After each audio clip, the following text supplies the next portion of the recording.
Hello বন্ধুরা, কেমন আছো সবাই? এখানে দেখো একটা পার্সেল আছে। অনেকদিন একটা জিনিস নিতে চাইছিলাম, তো পয়সার অভাবে নিতে পারি নাই। কয়েকদিন আগে অর্ডার দিছিলাম, তো আজকে ফাইনালি চলে আসছে। তো দেখতে থাকো, আনবক্সিং করব। এতে কি আছে গেস করিও, যদি বলতে পারো কমেন্ট করে বলে দিও। এটা এখন আমি ওপেন করব, দেখো।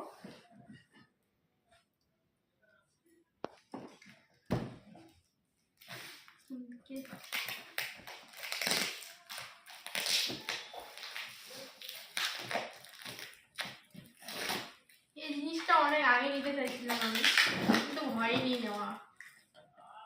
এখন আসছে, ভালোই লাগতেছে, জিনিসটা হলো।